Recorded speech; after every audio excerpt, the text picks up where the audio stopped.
"Fourscore and 7 years ago, our fathers brought forth on this continent a new nation, conceived in liberty and dedicated to the proposition that all men are created equal.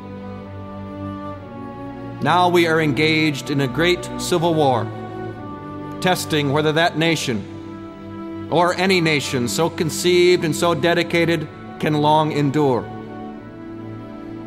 We are met on a great battlefield of that war. We have come to dedicate a portion of that field as a final resting place for those who here gave their lives that that nation might live. It is altogether fitting and proper that we should do this.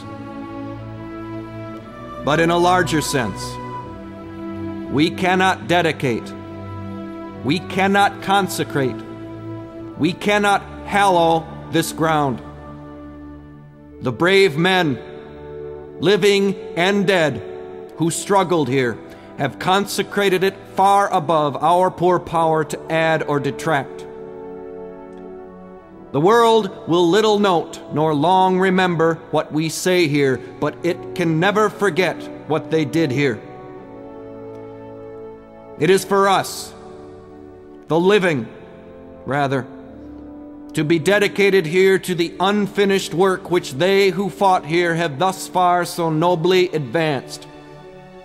It is rather for us to be here, dedicated to the great task remaining before us, that from these honored dead we take increased devotion to that cause for which they gave the last full measure of devotion. That we here highly resolve that these dead shall not have died in vain, that this nation, under God, shall have a new birth of freedom, and that government of the people, by the people, for the people, shall not perish from the earth.